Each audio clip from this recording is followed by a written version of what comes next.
Welcome to the Create Your Story podcast, with conversations on creativity, self-leadership and personality to inspire and support your wholehearted life. I'm Terry Conlon, author, creative transition coach, teacher and personality type practitioner. Before we begin today's episode, I'd like to pay my respects to the Dharawal people, the traditional custodians of the land where I'm recording this podcast, and extend that respect to the traditional owners of lands across Australia and to elders, past, present and emerging. You can find the episode show notes, your free copy of Chapter 1 of my book, Wholehearted, Self-Leadership for Women in Transition, and lots more information at quietwriting.com. Now settle back and enjoy today's show.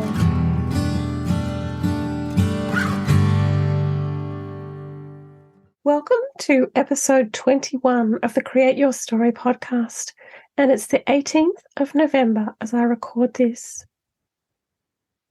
I'm excited to have Marcia Yudkin join us for the podcast today. For more than 10 years, Marcia has stood up and defended introverts as worthy of respect and understanding. This developed out of her work as a marketing coach and consultant. She's the author of 17 books and too many ebooks, online courses, and so on to count. Her current focus is a Substack newsletter called Introvert Upthink, which critiques society's misunderstandings and disparagements of introverts. She lives in the woods of Western Massachusetts, where she walks or runs 5 miles every day in the company of chipmunks, beaver, deer, porcupines, and occasionally bears. I was so excited when Marcia and I connected to be able to explore more about the area of marketing for introverts, to learn from Marcia's experiences, and to share these insights with you. Bringing an incredibly rich background as marketing consultant, coach, and author, together with personal and professional experience on marketing as an introvert, it was fabulous to deep dive into this topic. We explore myths around both introversion and marketing as an introvert, with so many tips for helping you to share more about you and your work with the world if you are an introvert. I had so many personal aha moments in this conversation. There are powerful examples that illustrate the tips provided, and it is just a fantastic reminder to be ourselves in how we market, including as introverts, and how this can be a successful path. Take some time to learn about Marcia's work and books and connect with her via her Introvert Upthink newsletter. Plus, Marcia has many valuable books and resources on this topic as well. Links in the show notes as ever. So let's head into the interview with Marcia. Hello, Marcia, and welcome to the Create Your Story podcast. It's so great to connect with you and to chat about introversion from many perspectives today, including marketing and media. Hi, Terry. Thanks for having me. So to kick us off, Marcia, can you provide a brief overview about your background, how you got to be where you are today, and the work that you do now? Sure. As a kid, I was a bookworm. I loved words, and I was very much a classic introvert. My mother wished that I had more friends, and I found out recently that in this, she was just like Ayn Rand's mother, who was always bugging her, can't you find some more friends? But I turned out fine. In school, I studied philosophy. In college and graduate school, I taught philosophy for a while, quit academic life. I became a freelancer because, remember, I said I had always loved words. And so I thought, okay, writing is the next thing for me. And that morphed into becoming an expert in publicity. And that developed into becoming an expert in marketing, which also used my love of words. And at some point, I discovered that I'm an introvert. I think this was in the late 2000s, like 2008, something like that. And I started making more and more connections between things I saw in myself, things I saw in my clients, things I saw in my past, and reading that I was doing about what an introvert was. And now I'm transitioning from marketing to concentrate on a newsletter that I started called Introvert Upthink, which looks at the prejudices against introverts in society and gives people resources for thinking positively about themselves as introverts. Fabulous. And I love how your love of words is just woven through everything that you've talked about in different ways. Exactly. Exactly. It's just fantastic, and love the focus that you have through that weave of your life, bringing together that love of words, marketing, and understanding about your own introversion, and then helping others with theirs in areas of your strength. So that's really fabulous. So you've been working in that area now for more than 10 years in the area of marketing for introverts. Can you tell us a bit more about why you chose to focus there and how you help people? Well, one thing I discovered when I was looking around and thinking about what I was doing on a daily basis is I noticed that about 75% of my own clients were introverts. And I think that was because they saw in me a reflection of themselves, and they wanted to work with somebody they could admire and who was like themselves, and therefore was not going to push them to do things that did not come naturally to them. So in addition to making those kind of observations, I also interviewed people who I saw as introverts, as successful introverts, especially in the marketing field and also in the writing field.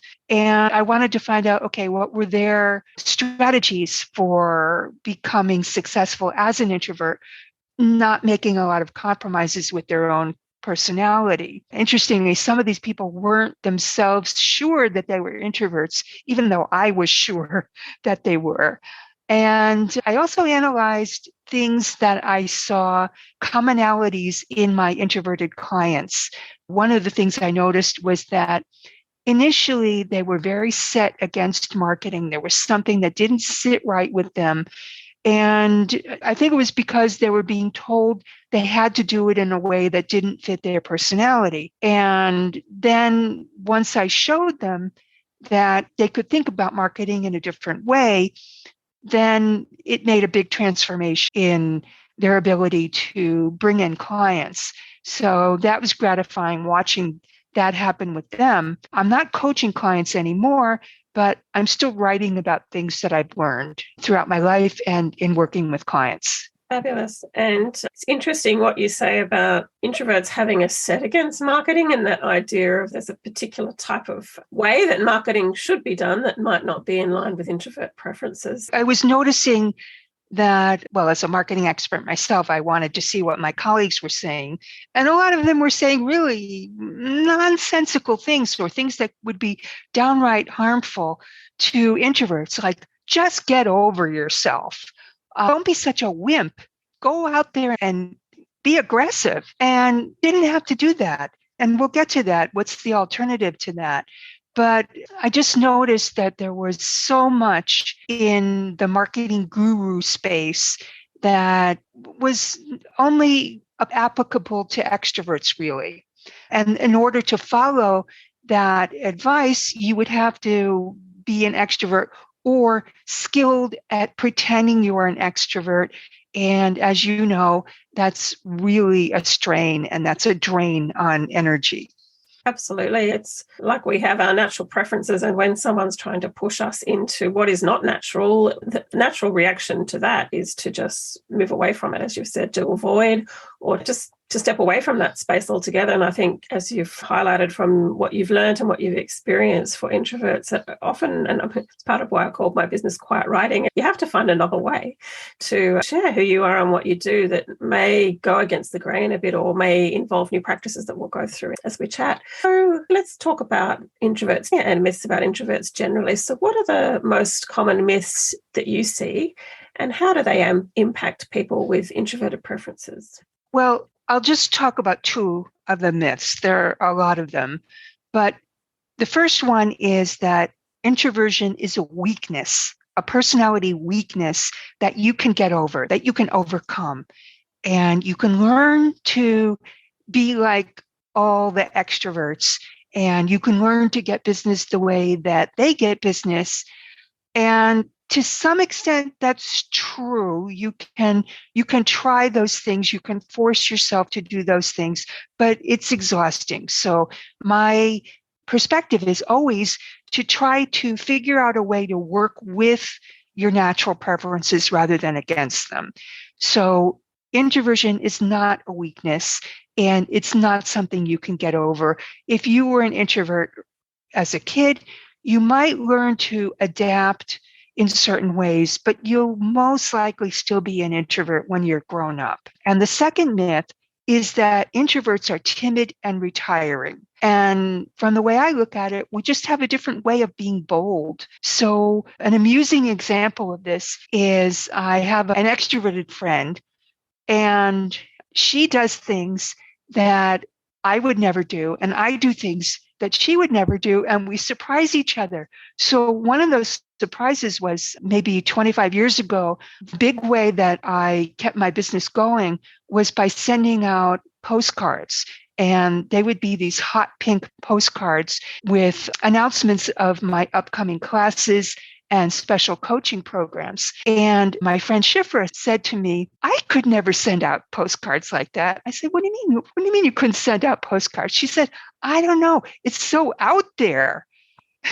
And to her, that was something that she couldn't see herself doing. And to me, it was totally natural, totally easy. And, I wrote the postcards and I even put the stamps on them and everything.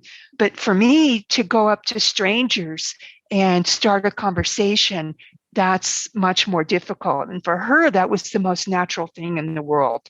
So, of course, if I were giving advice to her about how to market herself, I would set her up all these different ways she could have those conversations.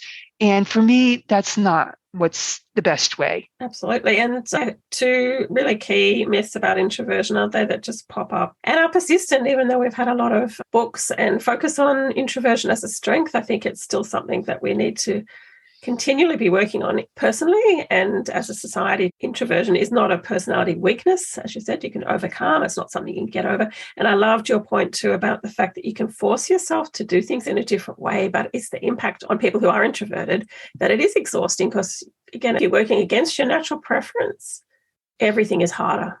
Not only do we still hear this idea that introversion is a weakness, we sometimes hear that it's a mental illness.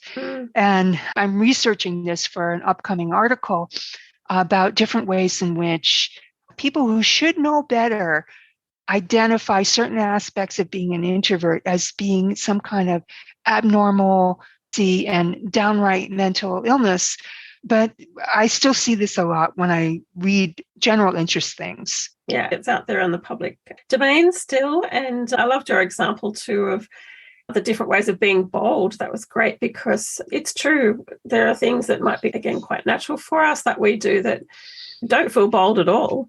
But it's interesting. There's lots of ways introverts can be bold, be quite rebellious at times, be quite different. Exactly. Yeah. Yes. And it's just natural for us.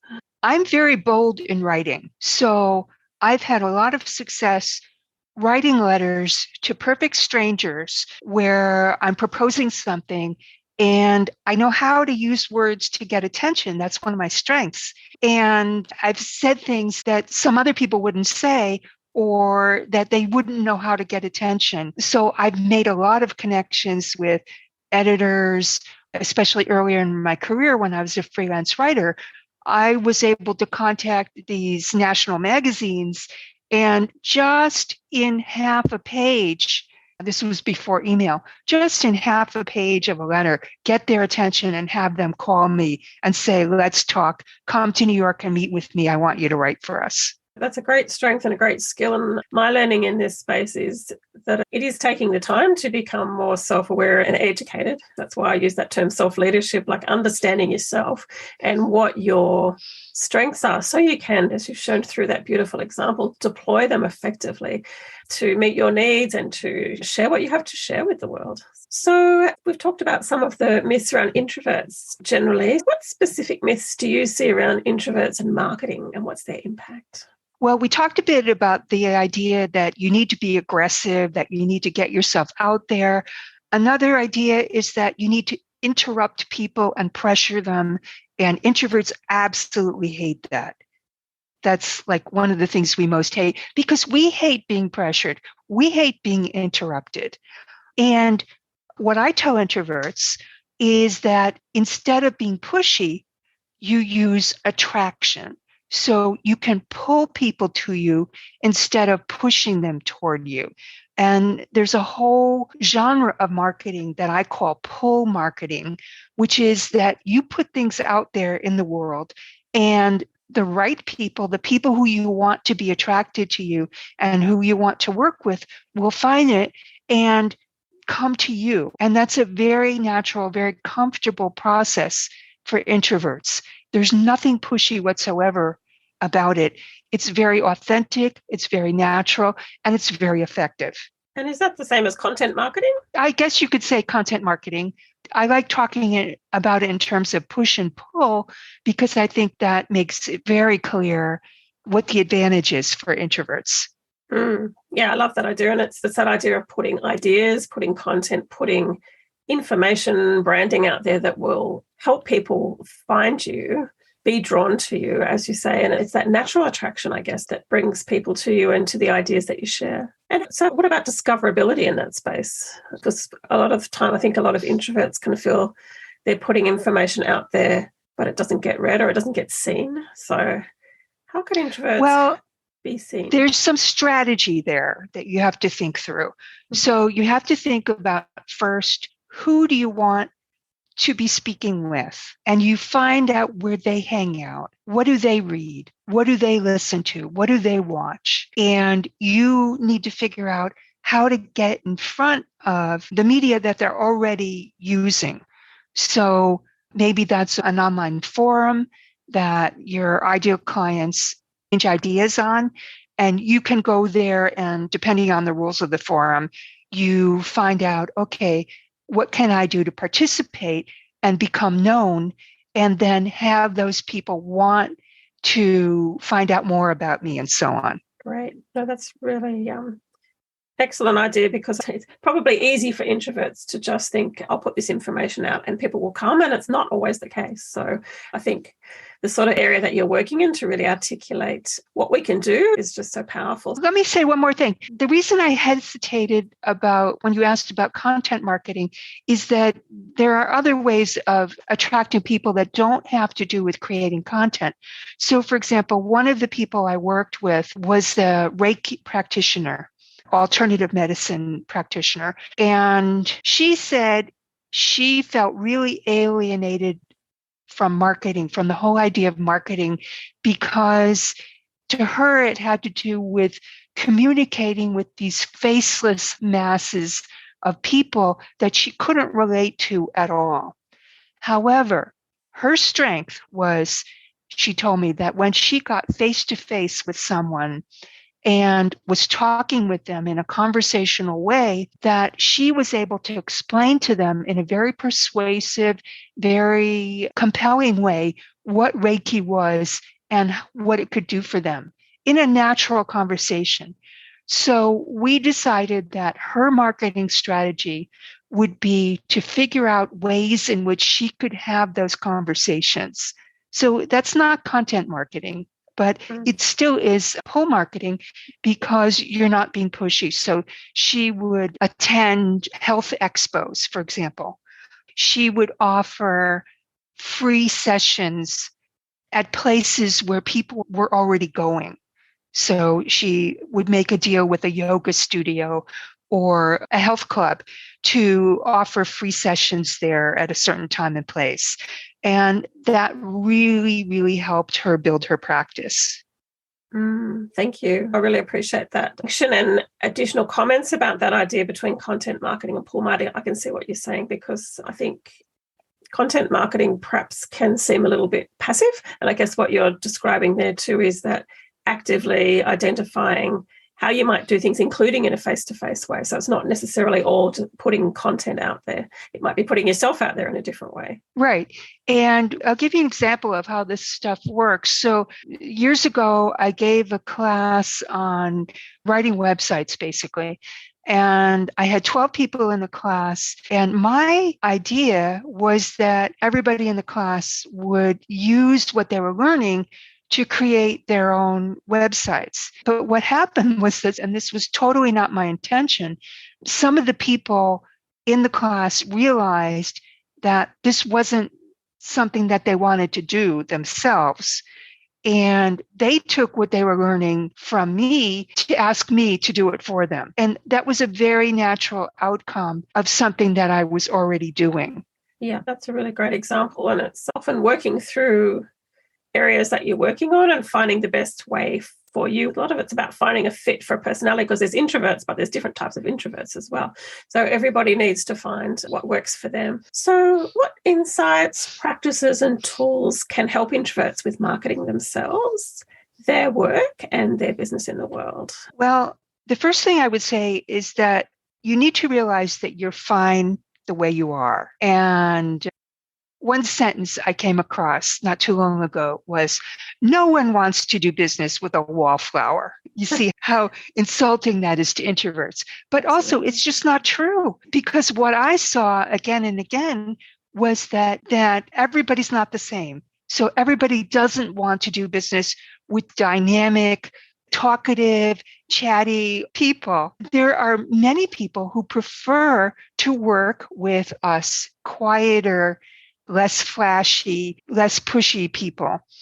And so, for example, in one of my surveys, I asked the introverts in the survey if they found out that there was a local financial planner who was nationally famous, would they want to work with that person because they were nationally famous? And one guy said, it was very surprising. He said, no, I definitely would not, because first of all, I would think that they would be too busy to give me any attention. And secondly, I don't want somebody who's spending half their energy trying to be famous and deal with that. I want somebody who's just going to be doing client service. And this goes against a lot of the advice that marketing experts are giving to people. You know, you have to build this big reputation. Well, not everybody wants to work with somebody who has a big reputation and somebody who's just a local person and very good at what they do and has good referrals may be just perfect for a lot of people. That's the kind of practitioner that some people want to work with, they actually prefer. So you don't have to brag about yourself. You don't have to boast. You don't have to pretend. You can just be your best self and be how you like to work and use your strengths. So the second thing I would say is figure out what you most enjoy doing and where you're at your best vis-a-vis potential clients, and then engineer that. So if you're best communicating by email, then you want clients who are comfortable that way. And not everybody is. I've had a couple of clients who don't want to settle anything by email. They want to settle everything by a phone call. And that's stressful for me, honestly. I mean, I'll put up with it to a certain extent if I really, really like the client and it's the kind of work that I enjoy doing. But it's a pain in the neck to me. And it's not the way that I prefer to work with people. So figure out what works best for you. And there's nothing wrong with telling people that you do most of your work by email, not over the phone. And that way you get the people who want to be working with you, and you get the people who you want to be working with them in that way.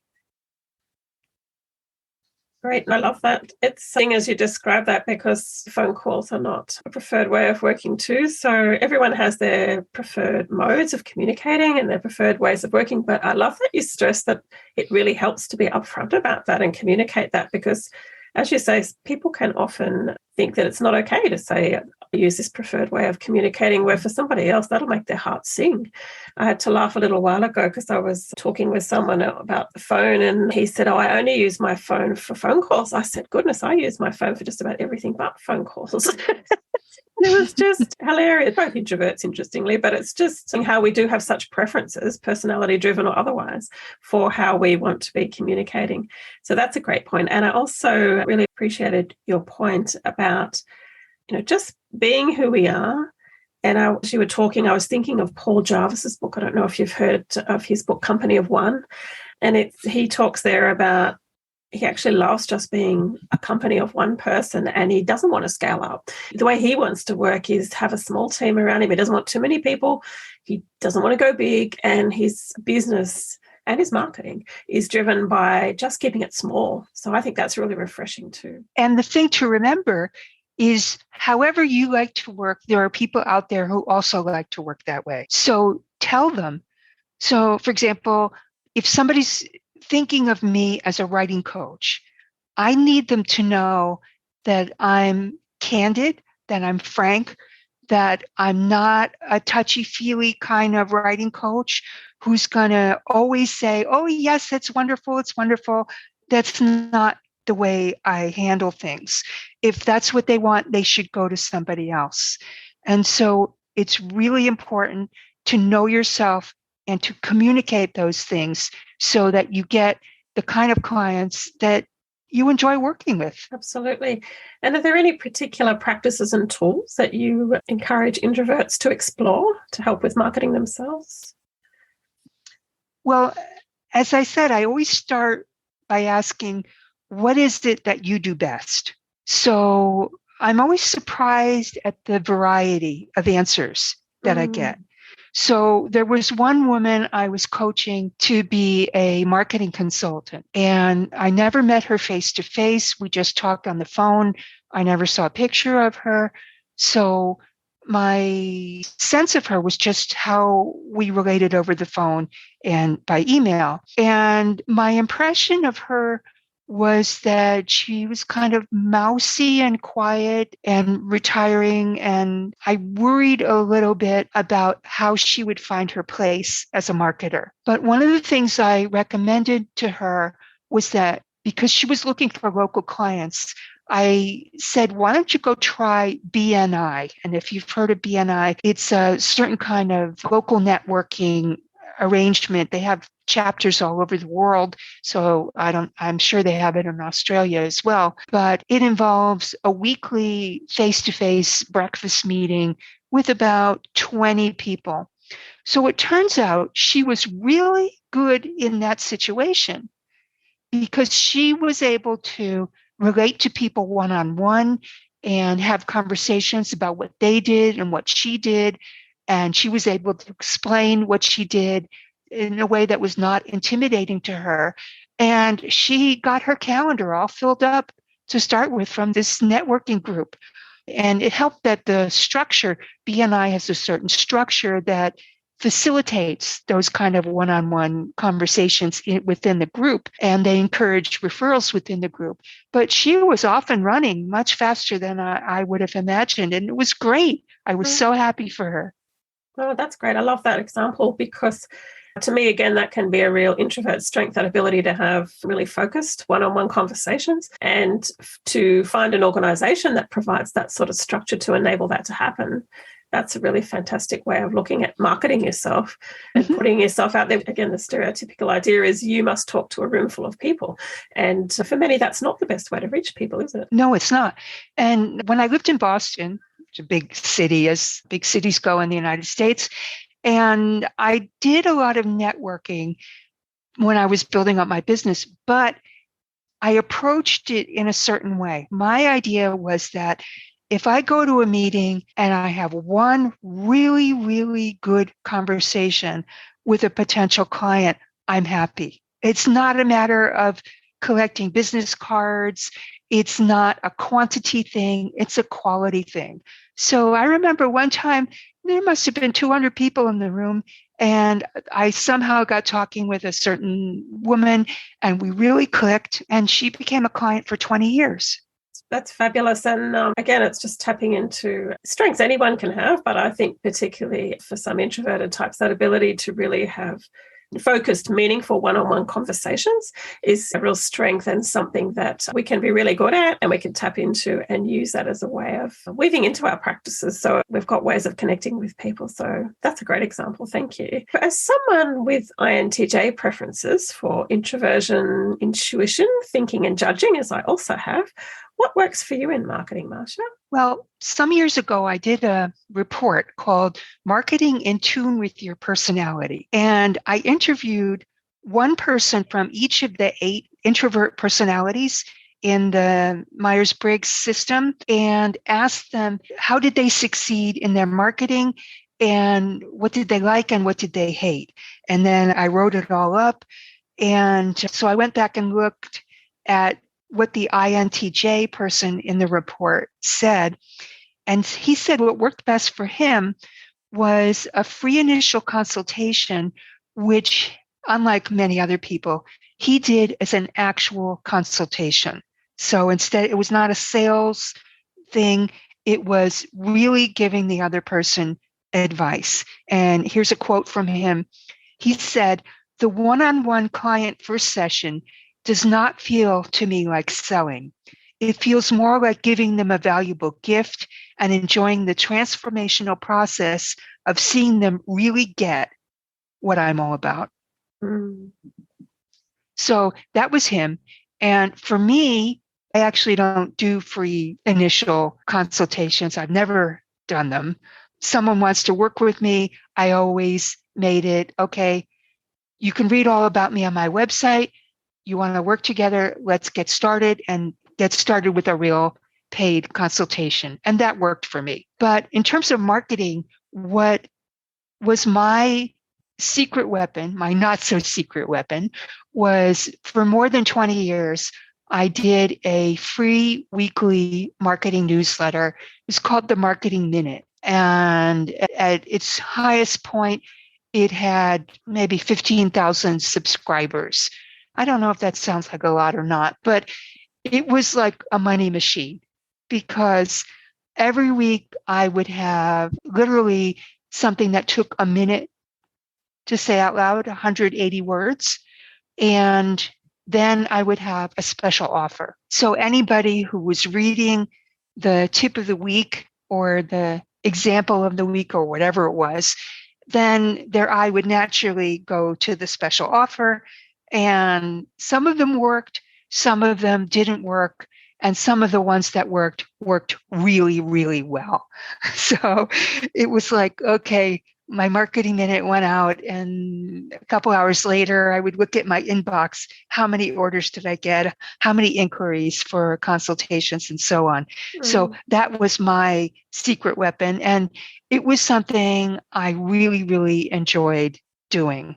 So the only thing that got me to stop doing it was when I decided on my new newsletter, Introvert Upthink, and only then was I able to close down the Marketing Minute newsletter.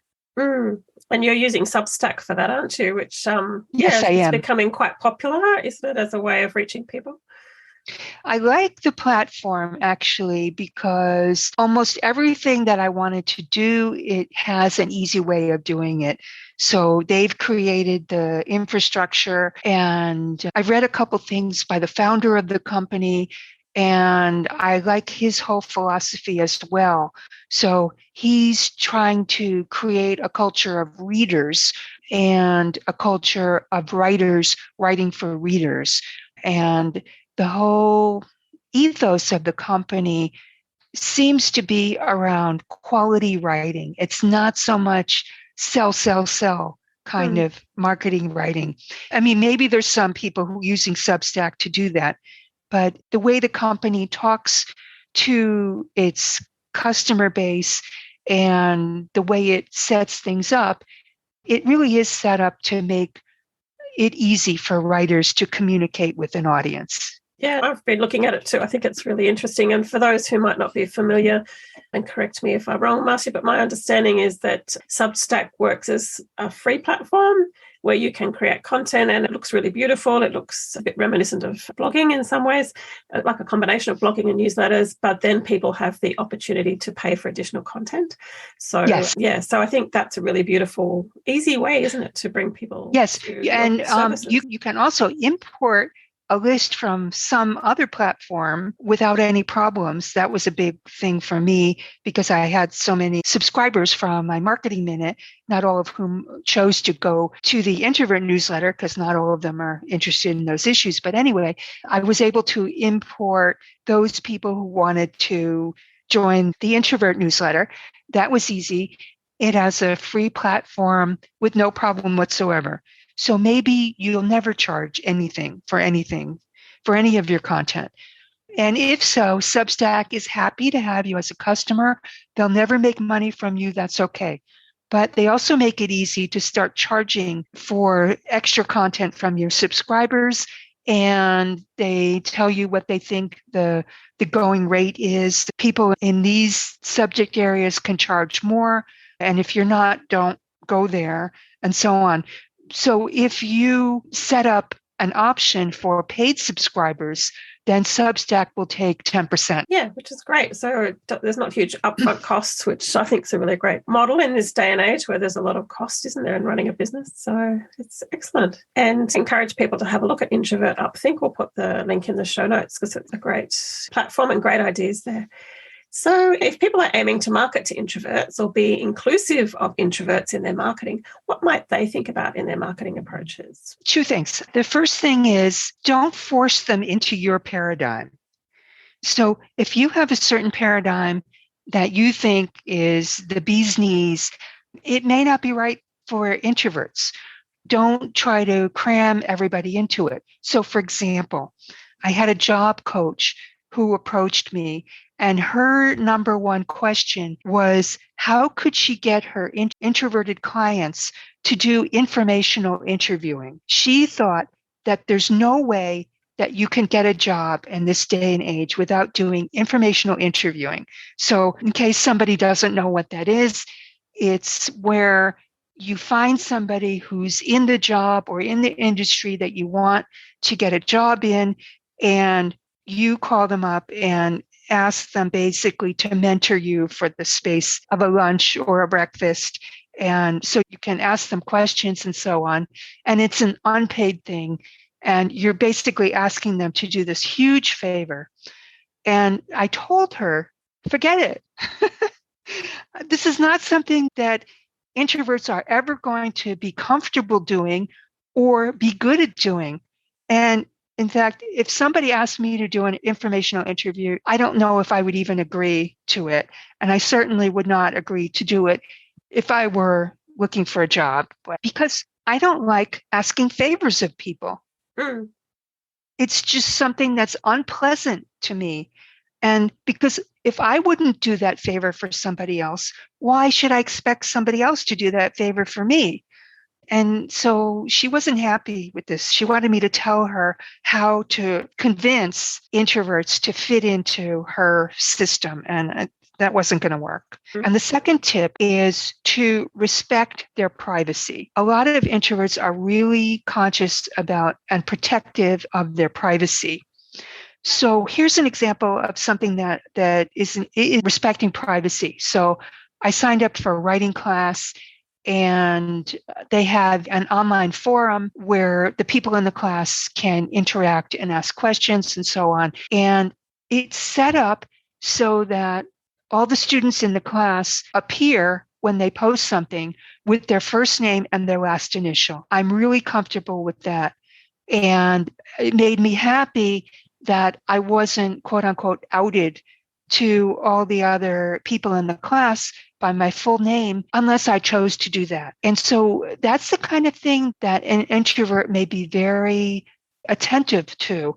And I've had introverted clients who wanted to give me a testimonial, for example, but they were very unsure about the idea of having their city and state put at the end of the testimonial, which is customary that a lot of people do it that way. And so I said, fine, we don't have to do it that way if you're not comfortable with that. Yeah, absolutely. And I think there are two great tips, particularly the idea of not trying to get introverts to do something that might be good for them is almost what it sounds like from what you're describing. And it's just finding that shoe that fits for the right way of doing things, both in terms of privacy and in terms of paradigms. So thank you for that. I was really interested to see that you run an introvert book club, which highlights the work of introvert creators and introverted characters, which is a great idea. So what can we learn from introverted characters, whether it's in fiction or real life? Well, this Introvert Book Club is part of my Introvert Upthink newsletter. So once a month, I have a post that is focused on the book of the month, and that's for my paid subscribers. So that's my added value that I'm giving to the people who pay for the newsletter. So I'm going back through a lot of classics, the kinds of books that we may have read in high school or in college, and I'm going back to them to see what we can pull out of them or learn from them specifically about introverts. And it's just been so interesting to me. So, for example, I did The Great Gatsby, and my theme for The Great Gatsby was the mystique that introverts can have when they're sort of distant and unattainable and on a pedestal and not very communicative. So I went through the novel and found all the places that highlighted the mystique that Gatsby had. And why is it that we think of him in terms of glamour? The novel takes place during Prohibition, during the Jazz Age, and he had these parties at his mansion on Long Island Sound, and yet he didn't really attend his own parties like a typical introvert. So you can look at characters in fiction and people in real life that we've heard about as famous names and try and see what are some introvert themes you can pull out. So, for example, I did a thing on Thomas Edison. We think of him as the inventor of the light bulb and this solitary genius. And one interesting thing about him is that he actually built the world's first research and development laboratory. He was not solitary at all. He set a world record for the most patents, but he had dozens, if not hundreds, of scientists and technologists and chemists and so on working for him on all his little projects. He was the brain behind it. He was not solitary at all. And the other interesting thing about Edison is that he lost most of his hearing when he was in his teens. And as an adult, he said that that was an advantage because if he was having lunch with people, he wouldn't have to listen to all their small talk because he literally couldn't hear it. And so he could just be thinking in his own mind about his invention projects while everybody is blabbing around him. Somebody approached him once and said, you know, I'm working on some device that can help people who are hard of hearing to hear better. He didn't want to have anything to do with it. He was happy being in his own world. And it's only an introvert that would respond that way. So that just sounds amazing. And from that, I see you're also writing a book on what we can learn from famous and fictional introverts. So tell us a bit more about this book, how it's going and why you felt called to write it. Well, I'm not actually writing the book per se. In doing the newsletter, I'm preparing to write the book. Yeah. And I'm also building an audience so that I can get a book contract. So I've had book contracts from big publishers in the past. I've been sort of out of that for a while. And in order to get back in their good graces, I have to show them that I have people who are interested in this topic and who are following me and so on. So I have a number of subscribers that I want to reach. And once I reach that number, then I'm going to approach the publishers, and I'll have been working on the topic from all these different angles in my newsletter, and I'll be able to put together a much better book proposal than I could if I just sat down now. That's really exciting, and I love the way that whole piece, as you just described it, writing the book, connecting with an audience, and also preparing to pitch to publishers. So that's fantastic and really exciting and interesting as well. I saw you also had a session on or a piece on Emily Dickinson, who I've always found really fascinating as an introverted writer. So yes. Yeah, fantastic. So I think people will find that really interesting. So again, we'll link to the Introvert Upthink, and you'll be able to find information if you're listening and interested in that newsletter. So the last couple of questions, Marcia, are questions I ask every guest on the podcast. So the first one is, how have you created your story over your lifetime? Well, I thought about this and I wasn't sure how to answer it. But what I can tell you is that I spent the year 2021 writing a memoir. And the theme of the memoir is success without ambition. And in my life, I talk about in the book ways in which ambition led me astray, and that I'm better off having come beyond that. So it's a very philosophical book and very introspective book. It's very much an introverts kind of book. And I spent a year writing it. One of the things I had to do was reread all my old journals in order to get back into how I used to be and so on. And so since I finished writing it, I'm letting it sit. I need to get perspective on it and I need to get feedback on it before I go back and do the next draft. So I'm not quite ready to get back to it, but I will be. And I don't know if that book will come before or after the introvert book. We'll see. Yeah, but I love that focus in your memoir around ambition and how that fits with success. I think that's a really interesting perspective and an example of different ways we can create a story and look at the themes that thread through it. So that sounds a really fascinating project. Look forward to reading more. So the other question I ask guests is about wholehearted self-leadership, related to my book, which has some tips on wholehearted self-leadership and practices for women. So what would be your top self-leadership tips that you would share with people? Well, if you remember, when I saw that question, I asked you, well, what is self-leadership? And you gave me a nice answer. And I didn't quite understand it. And I went looking for more articles, more content about it. And there was something that was not clicking with me. And finally, I realized that the reason I was having trouble with the words, the phrase, that specific phrase, is that to me, it was a little redundant. And in my experience, probably I've always had self-leadership. And so therefore, I never had to think about it.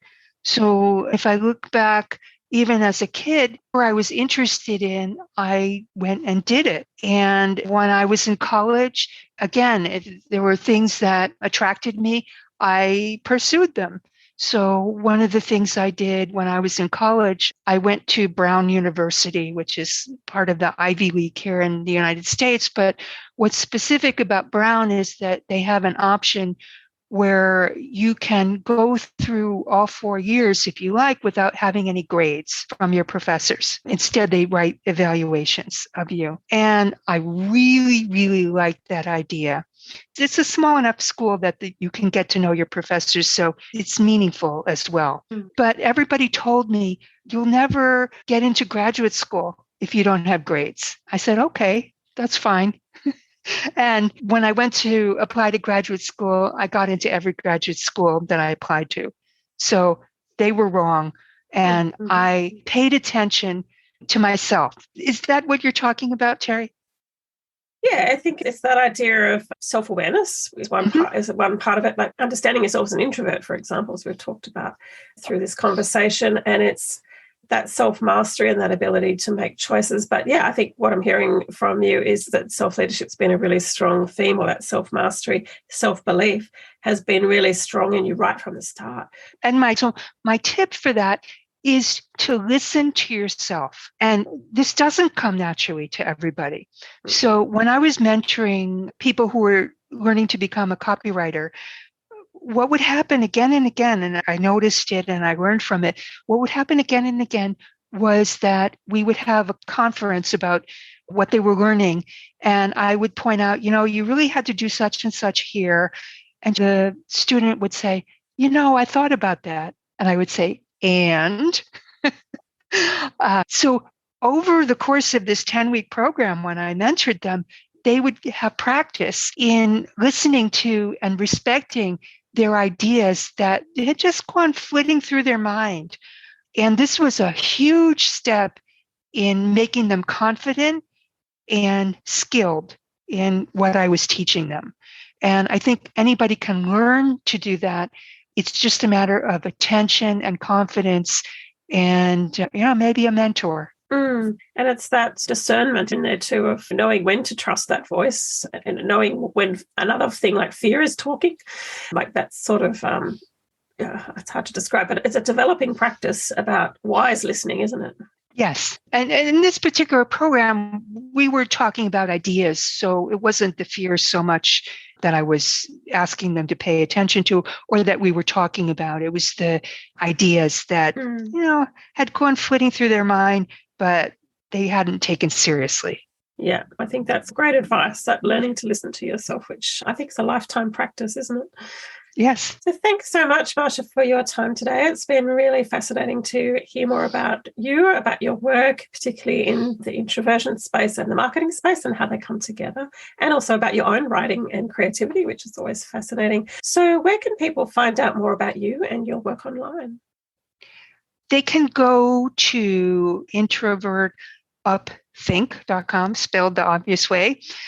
And if you're specifically interested in marketing for introverts or marketing to introverts, I have ebooks on those topics on Amazon, and they're just $2.99 each US dollars. I don't know what they are, Australian or euros or whatever, but, just little things to get you thinking and get you started in this area. Fabulous. That's great. And we'll put the link to Introvert Upthink, and I can put the link to books too, if you like, in the show notes. That would be great to share with people. Thanks so much, Marcia.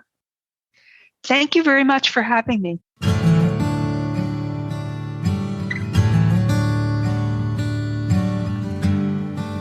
Thanks for listening today, and I hope you found it inspiring and supportive. You can find the episode show notes, get your free copy of Chapter 1 of Wholehearted, and find out more about my books, coaching, and other offerings at quietwriting.com. Connect with me on social media, Instagram, Facebook, and Twitter, where I am at Writing Quietly.